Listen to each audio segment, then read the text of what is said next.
다짜고짜 요한복음 하면은 우리에겐 그 다음에 자연스럽게 이어지는 구절이 아마 3장 16절일 거예요. 그리고 만약에 시편 하면은 아마 상당수의 분들이 23편을 다 떠올릴 겁니다. 1편부터 150편까지 그 적지 않은 시편 중에서도 참으로 많은 사람들에게 이렇게 읽혀지고 또 이렇게 외워지는 시편이기도 합니다. 내용 자체가 참으로 좋죠. 그렇기 때문에 뭐 시편 23편을 싫어한다는 분은 저는 본 적이 없습니다. 저도 물론 시편 23편을 상당히 좋아합니다. 우리가 왜 근데 시편 23편을 좋아하죠?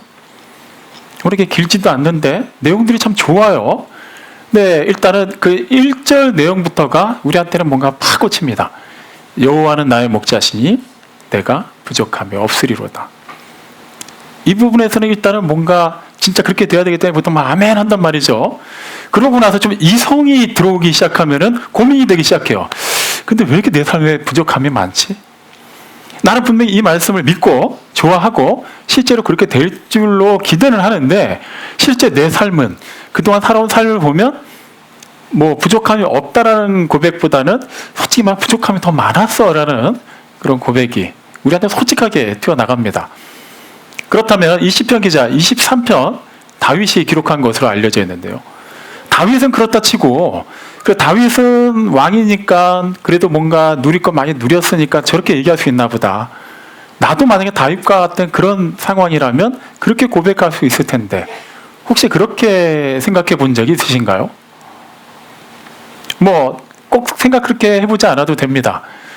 근데 이 시편 23편은 보통 시편들을 보다 보면은 누가 썼고 어떤 상황에서 썼는지 이렇게 미리 그 표제처럼 달려있는 경우가 종종 있죠.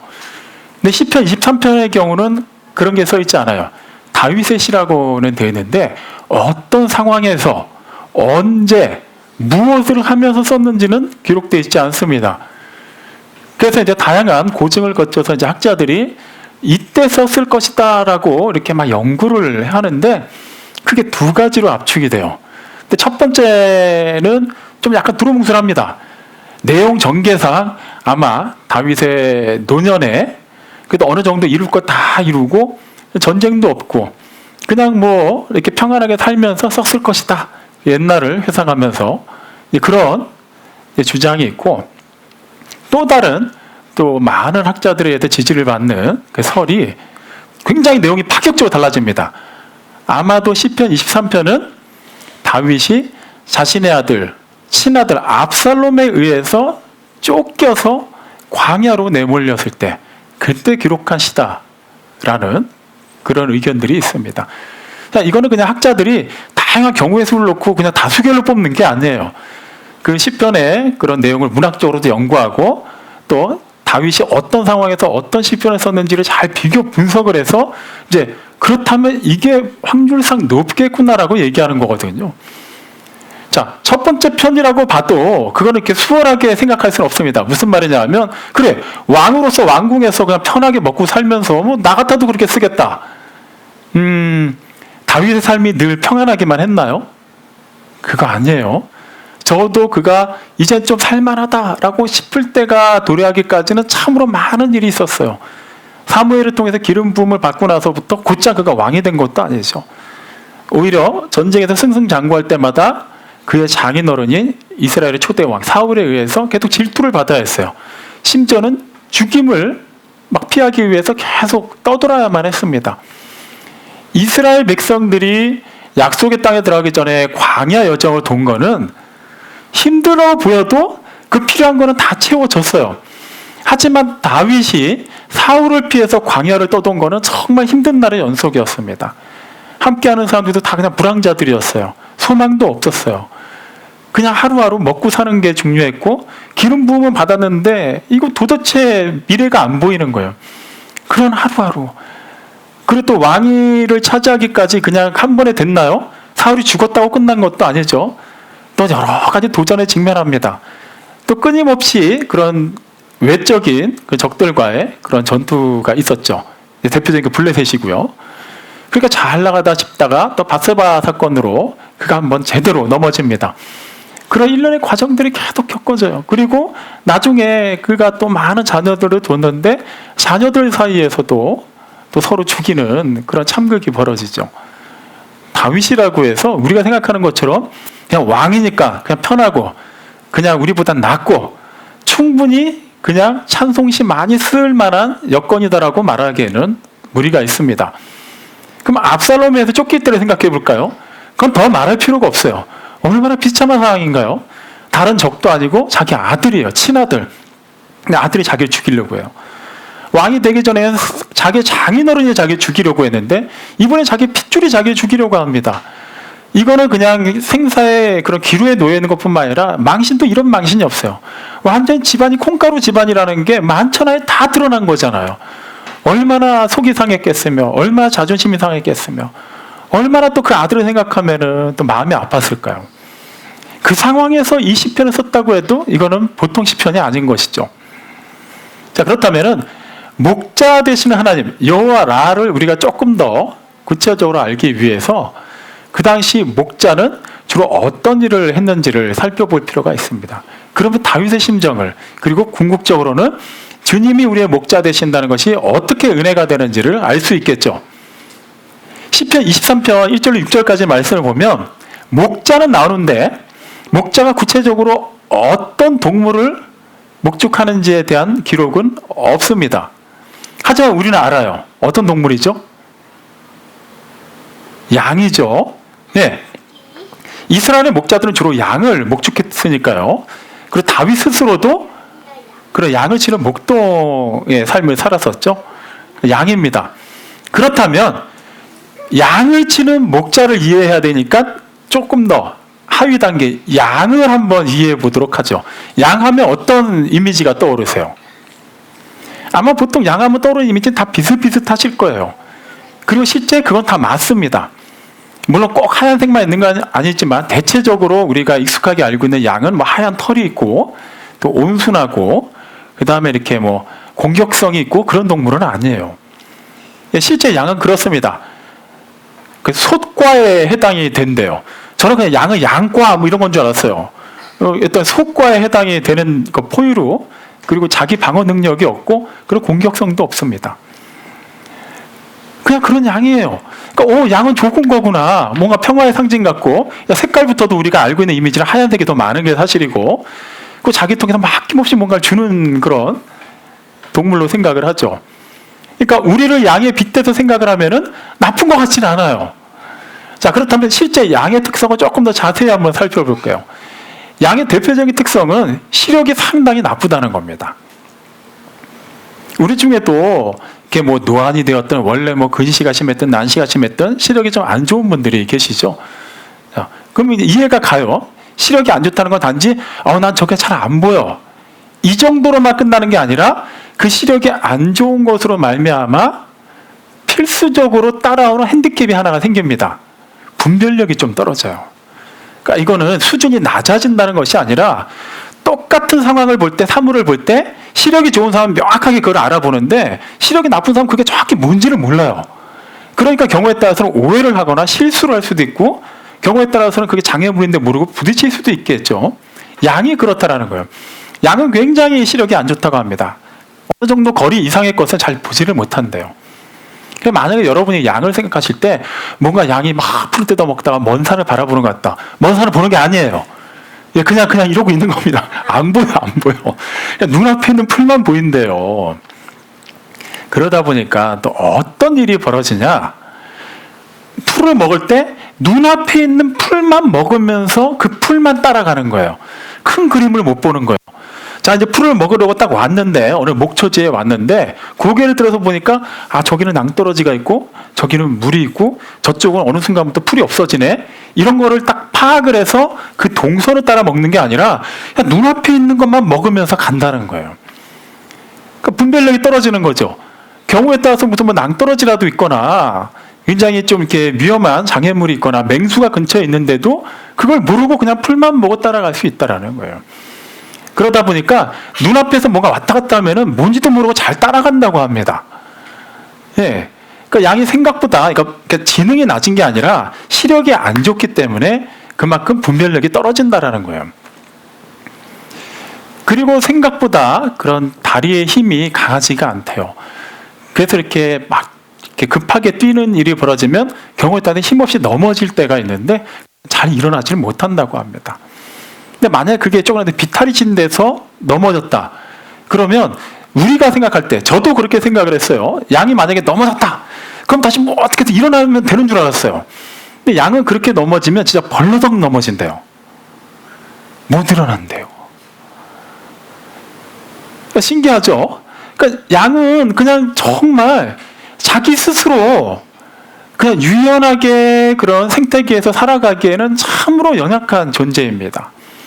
일반 야생에서 그냥 살고 있는 양들은 또 그 나름대로의 또 삶의 패턴이 있겠지만 목축을 위해서 길러지는 양들이라면 필히 목자가 있어야 되는 이유가 바로 그거예요.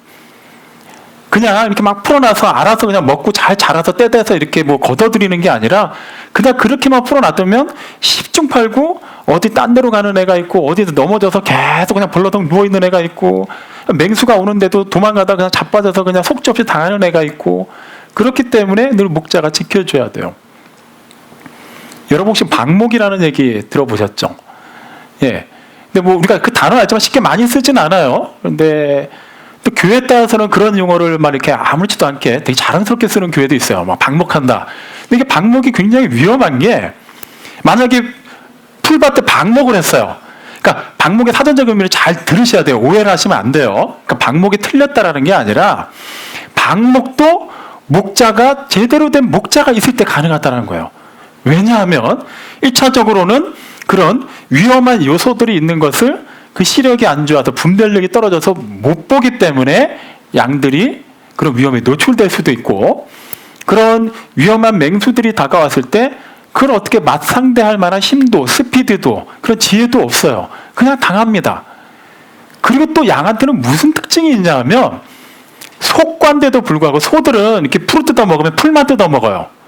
근데 양은 뿌리까지 다 뽑아 먹습니다. 그러니까 어느 한 곳에 양들을 그냥 그대로 내버려 두면 설사 맹수가 없어도 뭐 위험한 그런 환경적인 위해 요소가 없다 하더라도 어느 순간 시간이 지나면 생태계가 막 파괴되는 거예요. 얘네가 그냥 막 다 뜯어 먹는 거예요.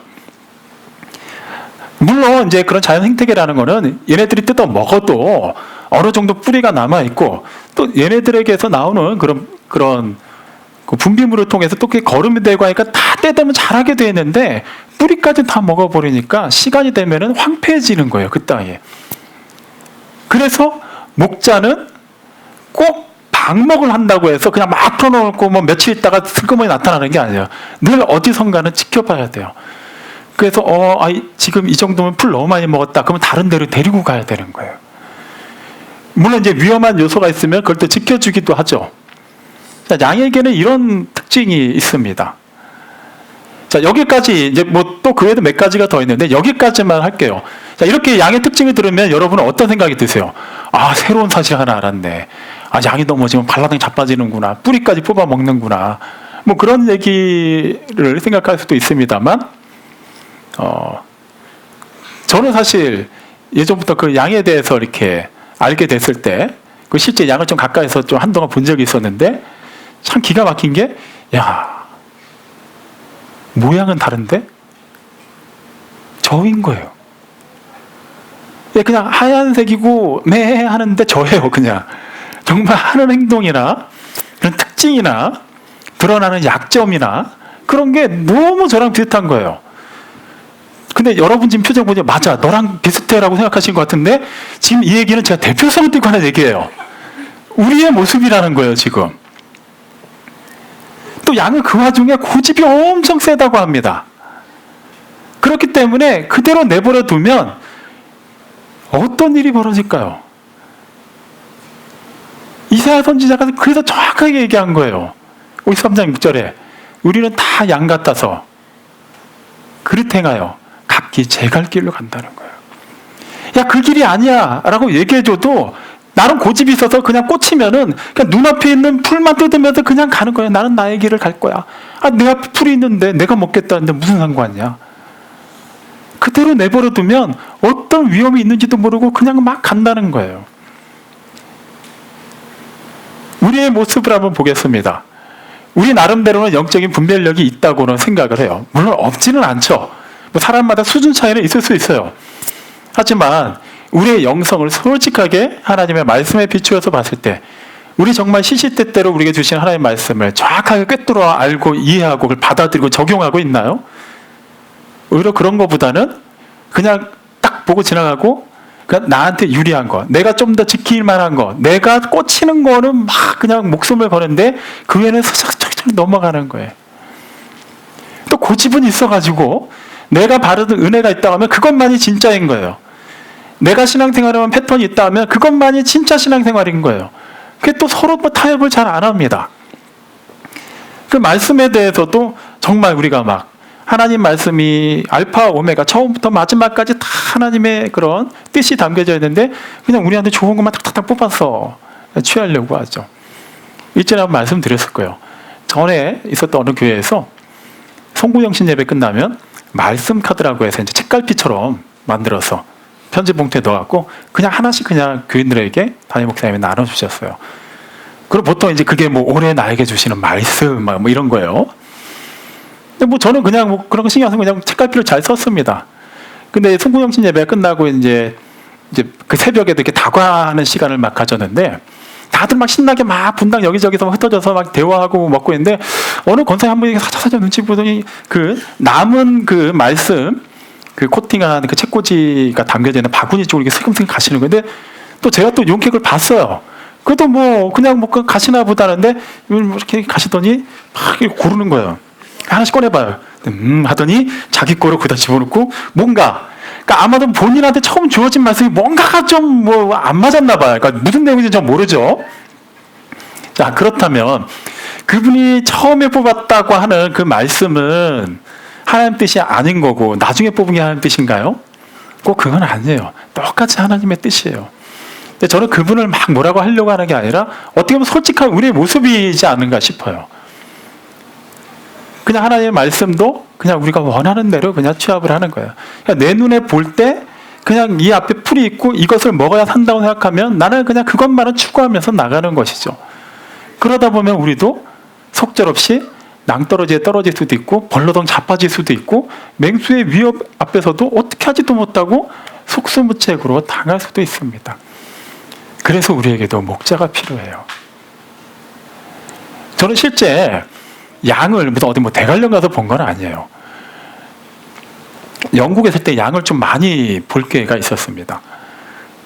그러니까 꼭 농장이 아니더라도 무슨 뭐 언덕이 있고 이렇게 뭐 풀밭이 많은 데는 이렇게 양들 이렇게 풀어놓고 키우더라고요. 그러다 보니까 이제 그런 데 가면 양을 이렇게 종종 봤는데 제가 그 사진으로만 보던 이미지가 아니었어요. 가까이 가면 갈수록 냄새가 좀 많이 나더라고요. 그럴 수밖에 없는 게 털이 많잖아요. 양에게도 땀이라는 게 나겠죠. 그리고 걔네들이 생각보다 많이 싸더군요. 예, 여기저기 막 있는데 그냥 그걸 계속 막 밟고 다니잖아요. 그러니까 막 그게 막 엉켜가지고 몸에서 되게 냄새도 많이 나요. 제 딸은 귀엽다고 양 한 마리 이렇게 쓰다듬어 봤는데 지금도 그 촉감을 잊을 수가 없어요. 이거를 끈끈함이라고 해야 되나 찝찝함이라고 해야 되나 뭔가가 상당히 불쾌한 느낌이었어요. 생각만큼 막 이렇게 막 부드럽고 이렇지는 않았어요. 예, 냄새도 상당했겠죠. 그러니까 생각만큼 깨끗하지는 않더라는 거예요. 그리고 실제 양이 정말 눈이 나쁘구나라는 것을 어떻게 알았냐면 그 지역에는 대로변에 보면 간혹가다 편말이 어떤 편말이냐면 그림으로만 있어요. 양 조심 이렇게 내가. 우리나라도 이렇게 뭐 어디 뭐 산악지대나 이런 데 가다 보면 뭐 고라니 조심 뭐 예를 들면 뭐 그런 편말 보일 때가 있잖아요. 그러니까 그게 늘 나타나는 건 아니지만 불시에 나타날 수 있으니 운전할 때 조심하라는 의미죠. 마찬가지예요. 양이 어디선가 출몰할 수 있으니까 조심하라는 건데 그렇다고 거기가 무슨 막 굉장히 시골 같은 데도 아니었어요. 차들이 많이 다니는 도로인데 그리고 뭐 인가가 있고 아니 뭐 양들이 어디서 온다는 건가. 근데 실제 제가 한번 봤어요. 이렇게 그 도로를 따라서 가다가 바닷가 쪽으로 이렇게 건너갈 일이 있어서 이렇게 건널목에 기다리고 있는데 어디선가 뭐 매 소리가 나서 보니까 양 한 마리가 저랑 한 20-30m 정도 떨어진 거리에 있는데 차들이 막 쌩쌩 지나가는데 뭘 하고 있냐면 그러니까 아스팔트와 인도 사이에 삐죽삐죽 튀어나온 그 푸르지를 뜯어먹고 있는 거예요. 상상이 가시나요? 차가 지나가는데 자기도 뭔가 위협적이니까 고개는 다 내밀지 못하고 입만 이렇게 해서 굳이 그걸 뜯어먹고 있는 거야. 풀이 거기만 있는 게 아닌데. 근데 물론 이제 운전자들이 알아서 속도를 줄여서 이렇게 뭐 피해가는 거를 봤습니다만, 저는 깜짝 놀랐죠. 저기다 사고 나면 어떡하지? 그런데 그 풀을 뜯어먹는 양의 그런 양에게서 느껴지는 기운이라는 게 있잖아요. 평안함 그 자체. 차가 지나갔든 옆에서 웬 동양인이 쳐다보든 신경도 안 써요. 왜? 안 보이니까. 풀만 보이는 거예요. 그것만 뜯어먹고 있는 거예요. 그러니까 저도 건너가야 되는데 양이 어떻게 될까 불안불안해서 계속 보고 있었어요. 또 먹더니 진짜 이렇게 하더니 또 풀을 찾아서 어디론가 이렇게 가요. 그러니까 어디선가 내려오다 거기까지 내려온 거예요. 그러니까 진짜 눈이 나쁘긴 나쁘구나. 그리고 진짜 각기 제 갈 길로 알아서 그냥 막 가는구나. 우와, 양이 그런 성격이라는 거예요. 근데 보니까 우리도 그런 성격과 너무 흡사한 거예요. 근데 더 기가 막힌 건 뭐냐 하면 그냥 좀 겸손하게 표현해서 나라고만 한정해 볼게요. 저라고만. 저는 참 양과 같습니다. 그릇되이 행하고 각기 그냥 저의 길 가기 바쁩니다. 그냥 죄 짓기 바쁩니다. 이렇게 표현했다고 쳐볼게요. 아까도 말씀드렸습니다만 나만 그렇다는 건 아니죠. 네. 그런데 이 세상에는 말 그대로 나만 그렇지 않다는 거는 무슨 말이에요? 나 같은 사람, 저 같은 사람이 수중빽빽이라는 거예요. 그냥 다 그렇다라는 거예요.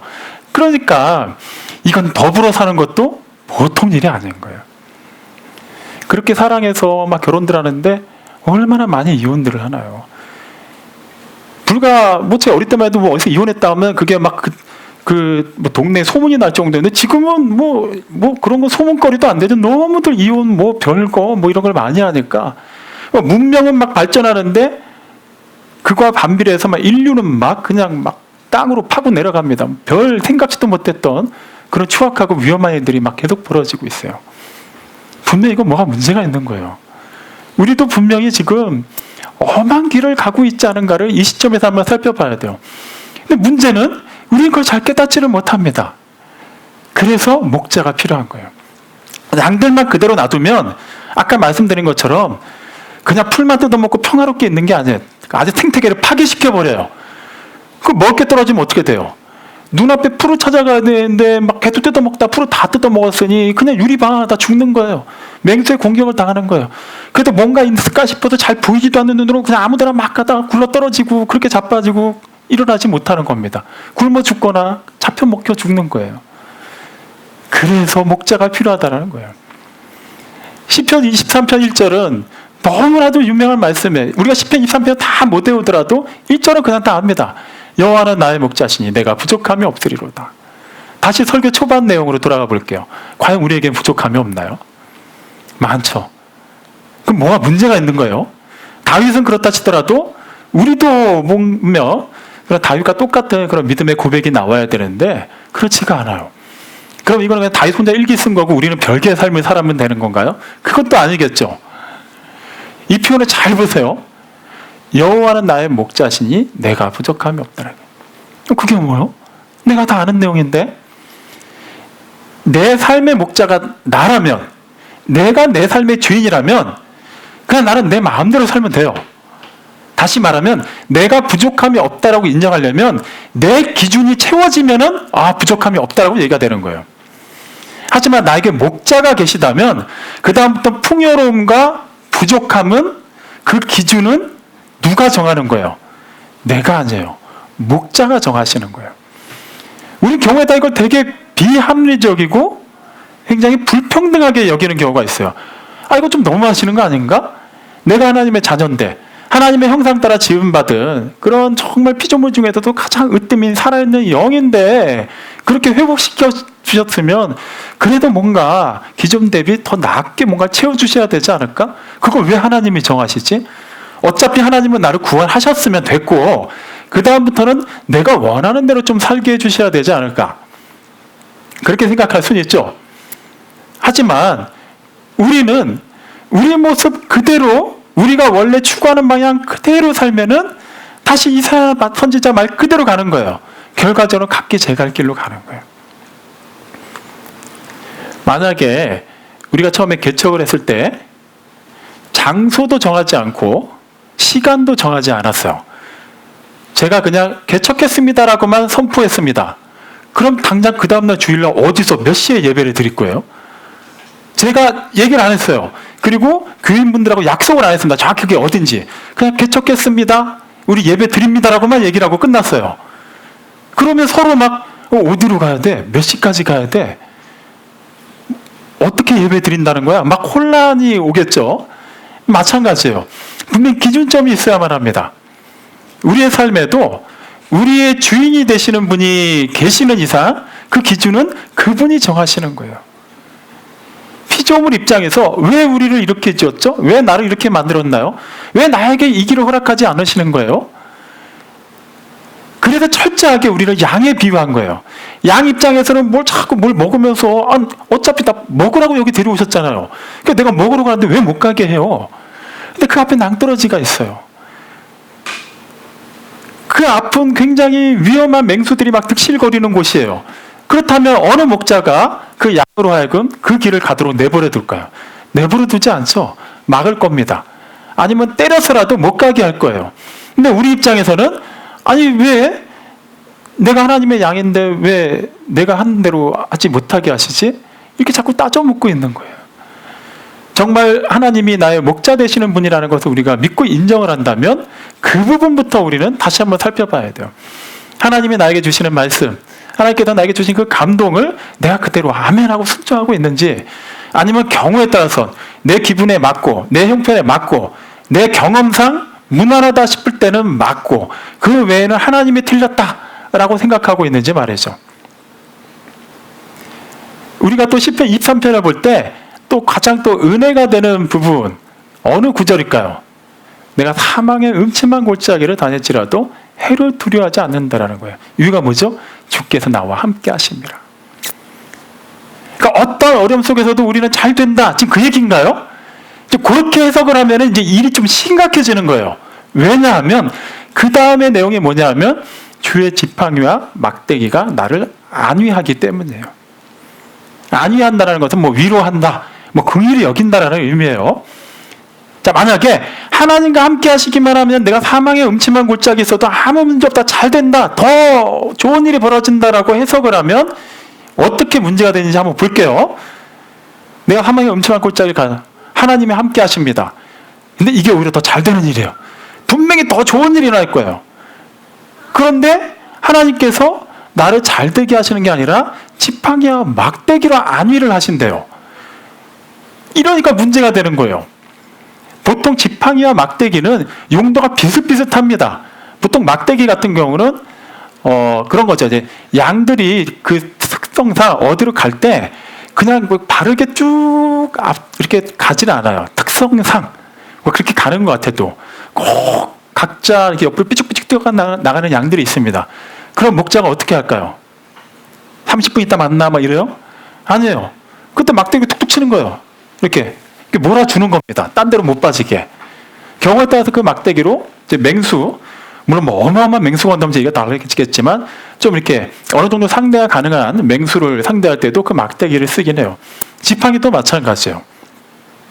근데 우리는 여기서 약간 좀 의문이 들잖아요. 그럼 막대기 하나만 있어도 될 것 같은데 굳이 뭐 쌍지팡이도 아니고 쌍막대기도 아니고 막대기 하나, 지팡이 하나는 또 뭘까? 그러니까 막대기는 길이가 아주 길진 않아요. 보편적으로 이렇게 치는 목적이기 때문에 땅에 끌리는 것보다는 그냥 들었을 때 땅에 안 끌리는 정도의 길이가 적당합니다. 지팡이는 우리가 통상적으로 생각하는 지팡이 생각하시면 돼요. 땅을 짚을 때 쓰는 거예요. 왜 지팡이가 필요했을까요? 보통 목동들이 막 나이가 많아서 막 허리가 아프고 관절이 안 좋아서 그랬나요? 꼭 그건 아니에요. 그럴 수도 있죠. 물론 이렇게 나이가 들거나 몸이 아프면은 그거를 의지해서 걸을 수도 있어요. 하지만 지팡이는 꼭 이 조건을 충족해야만 합니다. 뭐 길이가 길면 길수록 좋은데 끝이 꼭 갈고리 모양으로 휘어져 있어야 돼요. 아마 이 얘기를 전에 제가 한번 한 것으로 기억하는데요. 그 이유가 무엇이냐면 그 당시 목동들이 양을 칠 때 양들에게 풀을 먹이기 위해서 이것저것 이동을 하다 보면은 그곳 지형 특성상 갑자기 막 낭떠러지가 생기고 뭐 그런 경우는 흔치는 않아요. 정말 양이 혼자서 갈 때까지 막 가다 보면 그런 데를 만날 수도 있는데 갑자기 이렇게 푹 꺼지는 그런 지형들이 나오곤 했습니다. 뭐 광야를 통과할 때도 그런 데가 종종 나왔다고 해요. 그러다 보면은 양 한두 마리가 아니라 여러 마리를 이렇게 끌고 가다 보면은 어느 한 마리가 이렇게 툭 어디에 이렇게 떨어질 수도 있고, 잠깐 목동이 수많은 양들을 돌아보다가 그 시선을 놓쳤을 때 또 빠져나간 애가 어디선가 또 그렇게 또 떨어질 수도 있어요. 근데 그게 만약에 높이가 얼마 안 되면 그냥 이렇게 팔로 안아서 들거나 뭐 목동이 내려가서 그냥 끄집어 올리면 되는데 애매한 높이일 때가 있어요. 그럴 때 지팡이를 쓰는 거예요. 이 갈고리 모양으로 양의 목덜미나 다리 있는 데를 이렇게 걸어서 들어 올리는 겁니다. 그렇기 때문에 그 지팡이는 꼭 그 용도가 가능한 것으로만 사용을 했어요. 물론 그걸로도 뭐 맹수를 치거나 경우에 따라 그걸로도 이렇게 양들을 칠 수는 있었겠지만 가장 우선되는 그 기능은 바로 그런 거였죠. 주의 지팡이와 막대기가 나를 아니한다는 것은 이것을 이해하고 들어야만 확실해집니다. 그냥 하나님께서 어떠한 길을, 사망의 음침한 길이든 뭐 푸른 풀밭이든 그냥 우리 그냥 내가 지켜주니까 걱정하지 마, 그냥 막 뜯어먹어, 그냥 막 하고 싶은 거 다 해, 이렇게 하시는 게 아니에요. 진짜 우리를 사랑하시기 때문에 우리를 지키시기 위해서 그 위험한 곳을 갈수록 더 우리를 채찍질하거나, 그럼에도 불구하고 실족하거나 넘어지거나 떨어졌을 때 그렇게 구해내신다라는 거예요. 그냥 일반 평지 놀이터에서 아이들을 이렇게 놀게 할 때는 그냥 조심해서 놀아 해요. 보통 부모들은 그렇게 얘기합니다. 근데 만약에 어디 뭐 계곡을 가거나 뭐 이렇게 뭐 어디 산을 갔어요. 근데 산지가 좀 험해요. 그때 애들을 좀 이렇게 놀게 이렇게 풀어준다고 하면은 부모들이 놀이터에서 놀듯이 그렇게 풀어줄까요? 아니에요. 더 집중을 합니다. 더 주의를 줘요. 조심해야 돼. 아무거나 만지면 안 돼. 저기까지 가면 안 돼. 뭐 밀치면 안 돼. 뭐 던지면 안 돼. 막 주의사항이 막 드러나는 거예요. 애들 입장에서는 평상시 가보지 못한 곳을 갔기 때문에 더 막 들떠 있는데 하지 말라는 게 너무 많은 거예요. 하지만 애들 입장에서는 그게 부모의 간섭이지만 진짜 그 아이들을 사랑하는 부모 입장에서는 뭐예요? 사랑이에요. 그냥 일반 푸른 초장에 갔을 때 쉴만한 물가로 인도하셨을 때는 굳이 거기서 막 이렇게 하지 않아요. 그냥 풀어놓습니다. 목자의 그 시선에서만 안 벗어나면 돼요. 하지만 사망의 음침한 골짜기를 갈 때는 어떻게 떨어질지 몰라요. 떨어지면 사망이에요. 죽습니다. 그렇기 때문에 목자는 더 집중해서 양들을 훈육하면서 이끌 수밖에 없어요. 그리고 떨어졌을 때는 양 입장에서는 좀 아플 수도 있고 자존심이 상할 수도 있지만 그런 방법을 통해서라도 건져내야 됩니다. 그게 목자의 안위하심이라는 거예요. 그냥 아무렇게나 그냥 잘 되게 해주고 뭐 원하는 거가 다 들어주고 이게 아니에요. 그러니까 다시 이 말씀을 그렇게 적용해서 살펴보면은 우리가 사망의 음침한 골짜기를 다닐지라도 우리의 영혼이, 우리의 몸이 지금 얼마나 아픈 상태이고 얼마나 괴로운 상태이고 얼마나 암담한 상태에 놓여있다 할지라도 주님께서 함께 하심을 우리가 믿는다면 그것으로 우리는 감사하고 만족할 수 있다는 거예요.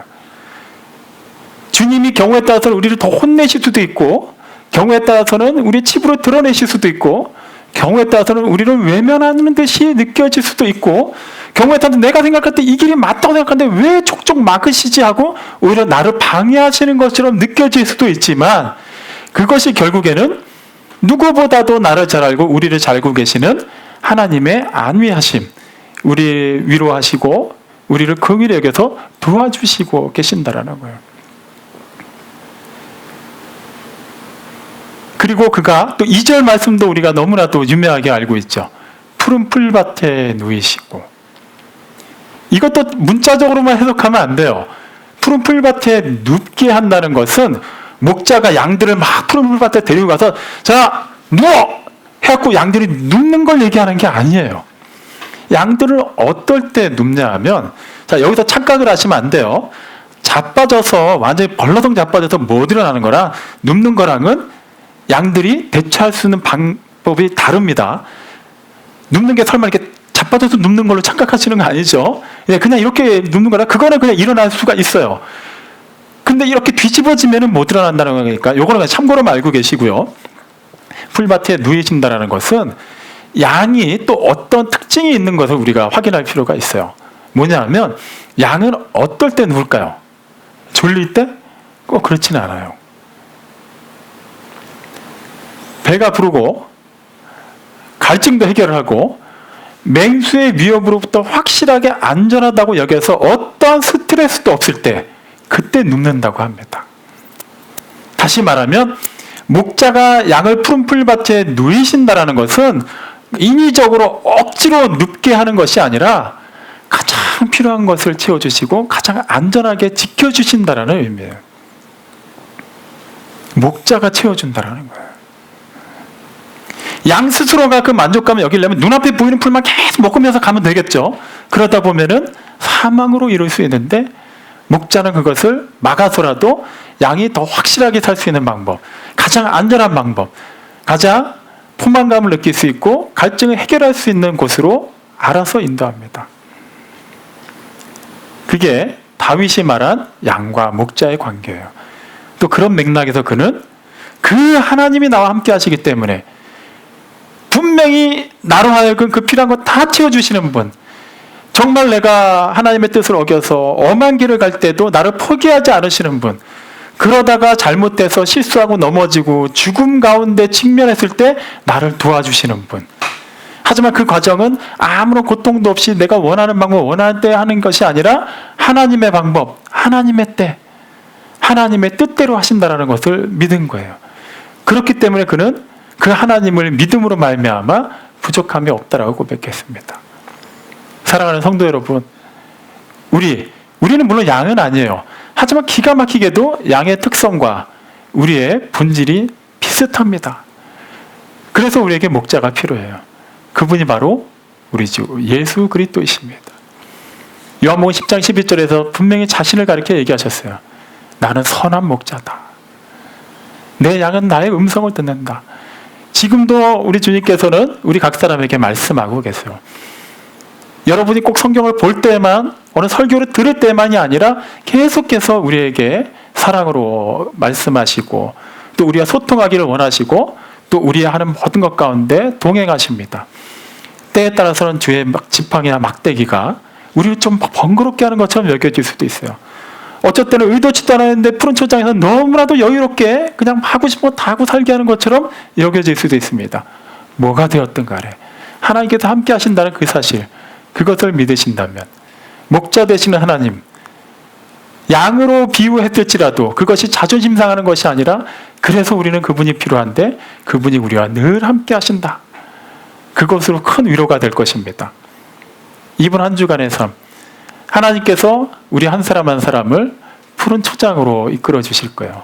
쉴만한 물가로 우리 스스로가 느끼는 우리의 기준이 아닌 하나님의 기준과 하나님의 계획에 따라 우리에게 부족함이 없도록 이끌어 주십니다. 생각지도 못했던 타이밍에 그분의 지팡이와 막대기가 나를 친다고 해서 기분 나빠하거나 피하지 마십시오. 그것 또한 나를 살리시기 위한 하나님의 사랑입니다. 목자 되시는 하나님으로 말미암아 주어진 삶을 참으로 부족함이 없이 풍족하게 감사함으로 아름답게 살아가시고 또 그렇게 하나님을 기쁘시게 하여 하나님의 뜻대로 살기에 힘쓰는 모두가 되시기를 주님의 이름으로 축원합니다. 아멘.